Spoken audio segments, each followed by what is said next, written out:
is an unlucky number. Matt. My man, I'm going to disagree. Yes. Because for 13 years, you and I have sat here and done this, and it has been my distinct privilege to share this moment with you, as this is your last moment here on ESPN. But Tom, a good host knows when to get out of the way, and when there's a good story in place. Well, and 13 years is nothing compared to the 29 years you and legendary Chris Berman have done. You guys, the stage is yours one last time. I just wanted to tell people that as this is my last show for ESPN, I thought it would be a good time to share some thoughts with all of the people out there who've taken this wonderful journey with me. I think that the subtext has to do with three things. Number one is the job itself and the company that we work for. I came in the early stages of ESPN, not the embryonic stage, but I watched it grow and mature and evolve into the worldwide leader that it is today. If anyone had told me I was going to have 4 Emmys in my house and an ACE Award and a Pete Rozelle Award back then in 1987, I would have told them that they were crazy. The second part of that is the friendships that I've forged over the years, the colleagues that I've worked with, too numerous to mention when you're talking 29 years, but Boom and I go all the way back to Pete Axtell and Robin Roberts, and we go all the way through the transition of many, many people, and that final crew that we worked Super Bowl 50 with. So we've worked with a number of different people, and I treasure the experience of having worked with each and every one of them. The fans have lifted me every single day of my life that I've worked for ESPN, and I'm not talking about ratings. I'm talking about at the airport, at a restaurant, on the street, in a hotel.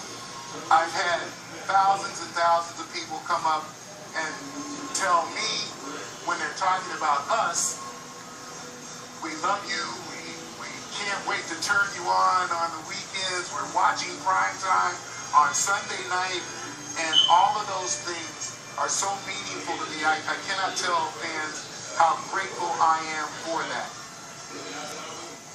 But the storyline that I wanted to share with you is really the headline, and I don't want it to get missed. So in April of 1987, I was brought into ESPN for an audition. I met with an executive named Steve Anderson, who eventually gave me my job. And we talked for about 35 minutes. And I went from his office to the studio, and there was 2 cameras. There was one for a single shot, which you're looking at now, and one for a 2 shot that included the man who came and sat down beside me. And I believe my exact words when you sat down were, "So what are we going to do?" And you said, Well, so we're going to look at a highlight, and then after that, you said, what are we going to do? And they said, we're going to talk football. Don't worry about where the camera is. We're going to talk about football. And I didn't know we were going here, although as you were speaking, Tom, I thought of it. His face, this is true, I don't know if I've told you, his face lit up like, really? Like, in other words, you knew, oh, I could do that, maybe deep down, like, talk about football, that's it? Or I don't know if he said that's it. Okay.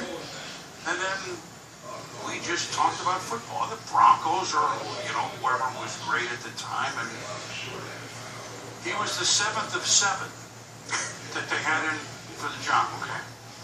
When you're the 7th of 7, you don't get the job, because they've already made up their mind, whoever they is.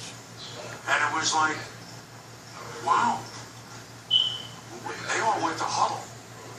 You fouled them. He was a natural.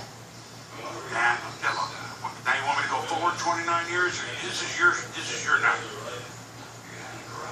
It's fitting, and I set it up there real quick, Tom, that it's at the Hall of Fame.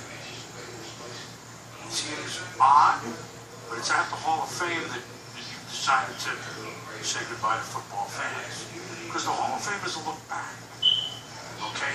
And the Hall of Fame, the Brett Favres and the Tony Dungy's and the Eddie DeBartolo's, of course, Kenny Stabler, who you played. We lived it. And they lived it. And they lived it with us. And we actually lived it because they were living it and enjoying it. But I tell you what, Tom, the reason I want to say Hall of Fame, you're a Hall of Fame person. I mean, I brought Boom here and had him rushed over because I reflected back to that day in 1987 when he said we were going to talk football, and for 29 years, that's what we did. We tried. And I want to thank you for allowing me to do that with you. It's been a hell of a ride. We completed each other's sentences. We started a few of them. And it was never difficult. It was always, can't wait till next week. And I hope that you folks felt that through the screen, because if we didn't translate that, Tom, then we weren't doing our job. I think we did. You know, we didn't quite get Carson and McMahon. That's 31. Okay? It's all right. We passed I Love Lucy a while ago. TV, 29 years as a duo is a lifetime.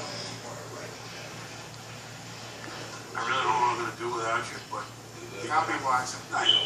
I'm not going to come to work without socks or something to try to, at any rate, I hope that the people understand how much he played and talked about the game because he loved it. And he's family. Well, it's a gift. He's family. You were a gift to all of us at ESPN, all the football fans out there, and you were a personal gift to me. We saw each other, kids, etc.